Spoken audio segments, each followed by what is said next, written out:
would you say some of your biggest influences were to get you on this journey to becoming a boxer? My biggest influence was my dad. But I watched a lot of fighters like Terry Norris, Floyd Mayweather, Zab Zuda, Vernon Forrest, guys like that. But the biggest influence was my dad, 'cause he got me involved in boxing. So I wouldn't be here today without him. I was just reading now that he worked the graveyard shift, so that way, you could get some boxing classes and stuff like that. So how much did that mean for you that he believed in you so much that, he made those sacrifices? Well, at that time, I really didn't understand, but now, that I'm older and I'm more mature, I understand that he sacrificed a lot, for me to box and me to, live out my dreams, and I just appreciate him for that.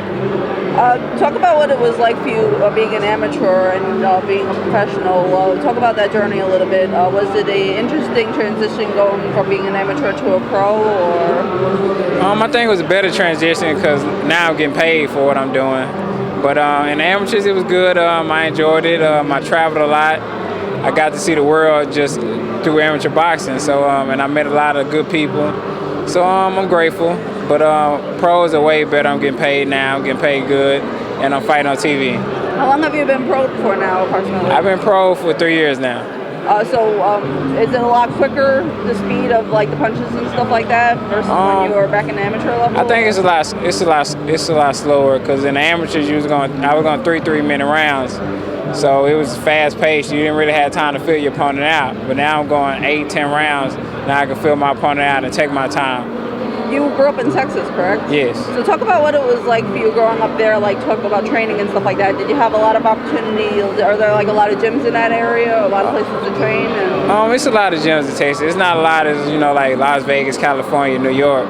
It's a lot of gyms. It was good work when I started boxing, and it was just rugged. I started boxing in an all Mexican gym, and I was the only black guy there, so it was, it was rough. Talk about how important your team is prior to your fights and stuff like that. They're preparing you, they're getting you ready. How important is it for a boxer to have a good team surrounding them and getting them ready? It's always important. I think you're only as great as your team. So I think everybody got to focus 100% on the boxer, and that's what my coach and that's what my dad do. We just work hard and we just focus on the task at hand, and that's coming out with the win. And I think this camp was great. And for those who haven't seen you yet, I'm sure there have been a lot, but for those who haven't seen you yet, how would you describe your style of fighting? I think my style is passive-aggressive. I come forward without being too reckless or just being too aggressive. With it being your third year, is there anything that you want to work on or improve, or do you feel like you're at a good point right now and moving up the way that you were hoping to? Right now, I just want to get the experience. I think right now it's all about the experience. I got the skills, I got everything, the heart and everything. It's just about getting the experience and getting there and fighting. What does it mean for you to be here, not only at the Barclays Center, but have an opportunity to fight on TV and in front of a worldwide audience? Just what does all of this mean for you? It means a lot. This is a new venue, and it's a big venue on the market, and I think it's one of the best venues out here. So it's a great opportunity to fight here, and it's my first time fighting here. So, and I have a lot of family here, so I'm just grateful to be on this card. How many people approximately are you thinking are going to be showing up for you? I got a lot of people. I was actually born here, and my mom was born here too, and my dad lived here for a long time. So it's going to be a lot of people coming to see me fight. What part of New York were you? I was born in Long Island, New York. Okay. And then what inspired everybody to make that move to Texas? I think just a little bit nicer pace of life, I guess. Nicer pace of life, better opportunity, cheaper living.